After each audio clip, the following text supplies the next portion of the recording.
Здравствуйте, смотрите в сегодняшнем выпуске. Объявлен очередной творческий конкурс на соискание премии президента Туркменистана. Альпинисты водрузили флаг Туркменистана на вершине Манаслу в Гималаях. В Туркменистане откроют многофункциональную электростанцию на силе солнца и ветра и другие новости. В ходе очередного заседания Кабинета министров Туркменистана в пятницу президент Сердар Бердымухамедов объявил о планах по награждению граждан, отличившихся в труде. Торжественная церемония состоится в конце текущего года. Глава государства отметил, что юбилейные мероприятия, связанные с годовщиной туркменского философа, продолжаются. Он подчеркнул значительный вклад творческих деятелей, писателей и поэтов в проведении этих мероприятий. Президент Туркменистана Сердар Бердымухамедов подписал постановление об объявлении конкурса на соискание премии президента Туркменистана «Золотой век туркмен» среди деятелей литературы, культуры и искусства, самодеятельных молодых певцов и одаренных детей. Постановлением предписано обеспечить участие в конкурсе и зарубежных граждан, выразивших желание принять в нем участие. Полностью постановление президента Туркменистана будет опубликовано в газете «Эдебият ве Сунгат». В Туркменистане идет подготовка к открытию многофункциональной солнечной и ветряной электростанции мощностью 10 мегаватт в Кизиларватском этрапе Балканского вилаята. Открытие электростанции состоится к Дню работников строительного и промышленного комплекса Туркменистана, который в стране отмечается 3 ноября. Также к знаменательной дате откроют предприятие по производству керамической продукции в Бехерденском этрапе Ахалского вилаята. Министерство текстильной промышленности Туркменистана построит в этрапе имени Сапар-Мурата Туркменбашида Шагусского вилаята текстильный комплекс по производству хлопчатобумажной пряжи, хлопчатобумажных и махровых тканей, а также готовых швейных изделий. Новый текстильный комплекс позволит производить и экспортировать качественную, экологически чистую, импортозамещающую текстильную продукцию, а также создаст новые рабочие места.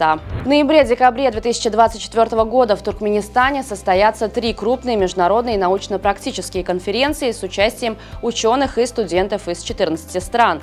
Мероприятие охватит актуальные вопросы химических технологий, преподавания иностранных языков и развития биотехнологий в аграрном секторе. Конференции пройдут в Туркменском государственном университете имени Махтумкули, Туркменском национальном институте мировых языков имени Давлетмамеда Азади и Туркменском сельскохозяйственном институте.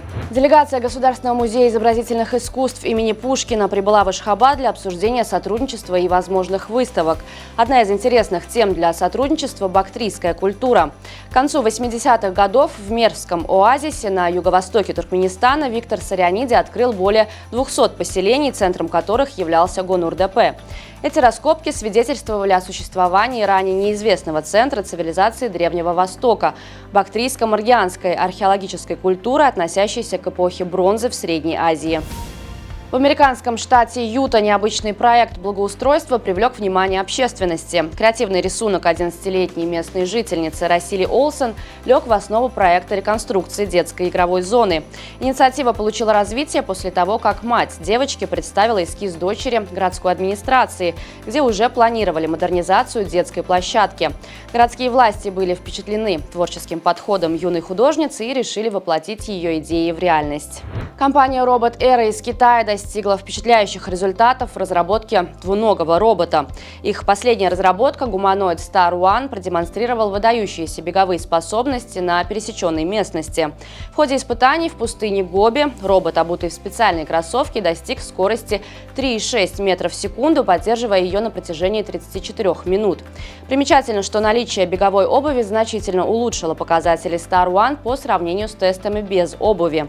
Гуманоид высотой 1,71 метра и массой 65 килограммов оснащен передовыми технологиями. В его конструкции используются мощные моторы, а искусственный интеллект контролирует движение роботизированных конечностей. Группа альпинистов из Туркменистана успешно покорила 8-ю по высоте гору в мире Манаслу высотой более 8000 метров, расположенную в Гималаях. На вершине горы был развернут государственный флаг Туркменистана в честь 33-й годовщины независимости страны. В экспедиции приняли участие опытные альпинисты из Туркменистана, а также граждане других стран. На Генеральной ассамблее Азиатской федерации тенниса в Гонконге Федерация тенниса Туркменистана получила признание как одна из самых динамично развивающихся организаций в Азии. Президент ATF Юрий Польский лично вручил памятный трофей председателю Туркменской федерации Эзизу Давлетову на мероприятии, приуроченном к 60-летию организации. организации. На сегодня это все. Со всеми новостями вы можете ознакомиться на сайте turkmenportal.com и на наших официальных страницах в социальных сетях. Всего вам доброго и помните, что Туркменпортал – ваш самый надежный источник новостей.